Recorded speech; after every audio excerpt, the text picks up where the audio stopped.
નમસ્કાર આંગણવાડી કર્મચારી બહેનો, સ્વાગત છે તમારું આપણી આ યુટ્યુબ ચેનલમાં જેનું નામ છે ગુજરાતી જીકેની જમાવટ।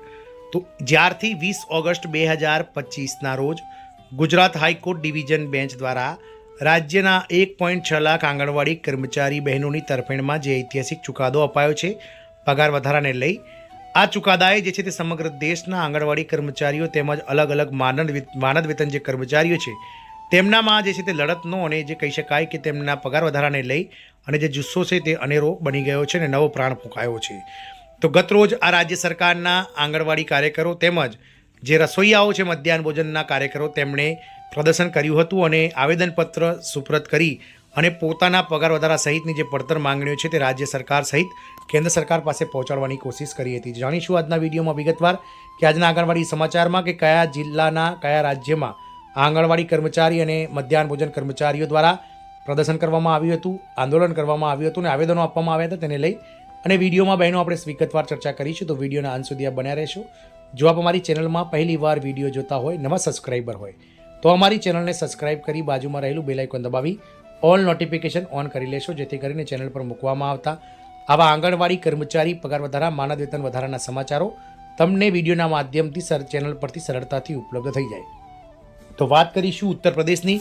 તો ઉત્તર પ્રદેશના મુઝફ્ફરનગરમાં રસોડા માતાઓ એટલે કે જે મધ્યાહન ભોજન રસોઈયાઓ છે અને આંગણવાડી કાર્યકરોએ પ્રદર્શન કર્યું અને એક આવેદનપત્ર સુપ્રત કર્યું હતું।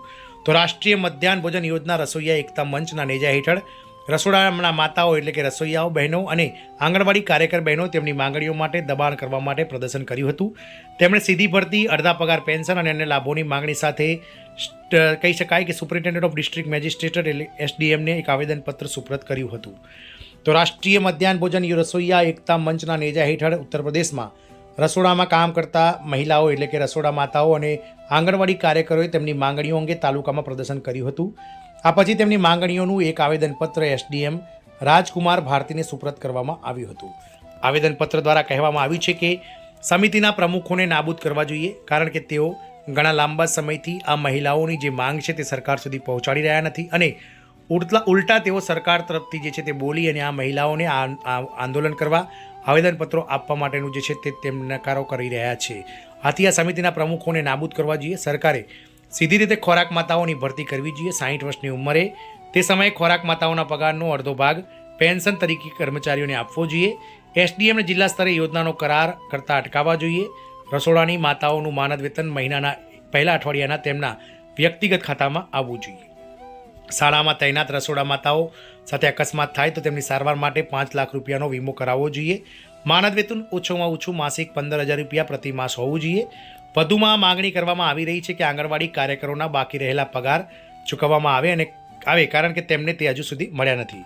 મેમોરેન્ડમ સબમિટ કરનારાઓમાં સરોજ, સોમવીરી, પૂનમ, દીપા વગેરે જેવા આંગણવાડી કાર્યકરો અને રસોઈયાઓ જે છે તે હાજર રહ્યા હતા અને તેમણે સરકાર સામે જે છે તે ઘણા લાંબા સમયથી પોતાની પડતર માંગણીઓને લઈ અને આવેદનપત્રો આપ્યા હતા। આપ સૌને જણાવી દઈએ કે 20 ઓગસ્ટ 2025ના રોજ જ્યારથી ગુજરાત હાઈકોર્ટ ડિવિઝન બેન્ચ દ્વારા ગુજરાત રાજ્ય સરકારના મહિલા અને બાળ વિકાસ વિભાગના નેજા હેઠળ કામ કરતા 1.6 લાખ જેટલા આંગણવાડી કાર્યકર તેડાગર બહેનોની તરફેણમાં જે ઐતિહાસિક ચુકાદો લઘુત્તમ પગાર વેતન વધારવાને લઈને આપ્યો છે, ત્યારથી દેશભરના જે અલગ અલગ માનદ વેતન કર્મચારીઓ છે, જેમાં આંગણવાડી કર્મચારી હોય, મધ્યાહન ભોજન કર્મચારી હોય કે પછી આશા વર્કર્સ, ફેસિલિટેટર બહેનો હોય, આ તમામ જે છે તે અલગ અલગ જગ્યાએ અલગ અલગ જિલ્લાઓમાં દેશમાં પ્રદર્શનો કરી રહ્યા છે અને સરકાર સામે આ ગુજરાત હાઈકોર્ટના ચુકાદાને ટાંકી અને પોતાની માંગણીઓ રજૂ કરી રહ્યા છે, જેને લઈ અને હવે વિવિધ રાજ્ય સરકારોની ઊંઘ હરામ થઈ ગઈ છે। જોવાનું એ રહેશે કે આ કર્મચારીઓની રાવ સરકારો ક્યારે સાંભળે છે અને ક્યારે ઘણા લાંબા સમયથી એટલે કે છેલ્લા 2 દાયકાથી પોતાના લઘુત્તમ વેતનને લઈ જે છે તે કર્મચારીઓ માંગ કરી રહ્યા છે અને ખૂબ જ